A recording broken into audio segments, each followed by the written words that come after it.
seu filho nasceu surdo e mudo. Ô, louco. Ele nunca vai falar e nunca vai ouvir. Eu nasci com um diagnóstico, Pedro, que eu não tenho as cordas vocais e eu não tenho os tímpanos. Eu nasci totalmente surdo e totalmente mudo. Eu nasci com uma deficiência que retirou as minhas cordas vocais e retirou meus tímpanos. Eu nasci sem.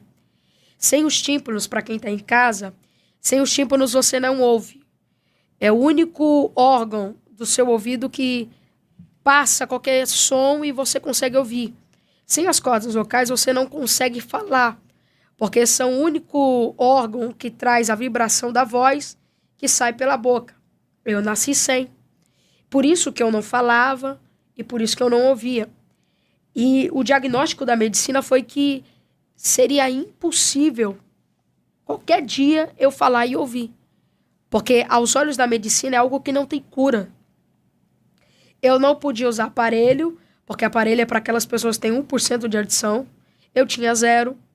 Não tinha tratamento. O que minha mãe podia fazer era fazer uma escola de Libra para poder se comunicar comigo. A minha mãe, Pedro, ela só sabia se eu estava doente quando eu apontava para a enfermidade. E eu me lembro muito claro disso. Eu sei que tem pessoas que não conseguem se lembrar da sua infância, mas eu lembro muito claro disso.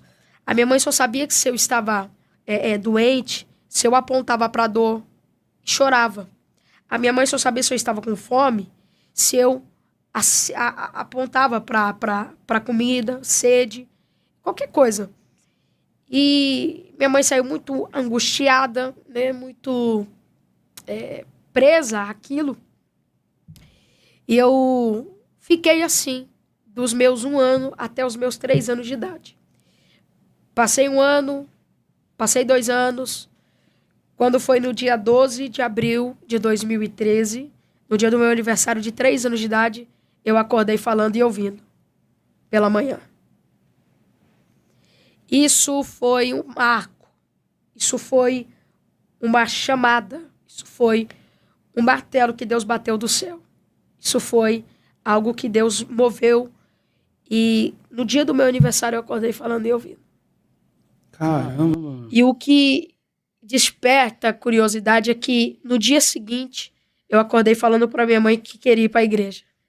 Sem eu nunca ter visto uma igreja, porque minha mãe era de um centro. Foi o próprio Deus que... No terceiro dia eu amanheci cantando, sem nunca ter ouvido um louvor evangélico. E eu insisti com a minha mãe por 7 dias. E quando chegou no 7º dia eu convenci minha mãe. Nós fomos para a igreja. Lá eu preguei, sem nunca ter pregado. E minha mãe aceitou Jesus e estamos há 11 anos servindo a Deus.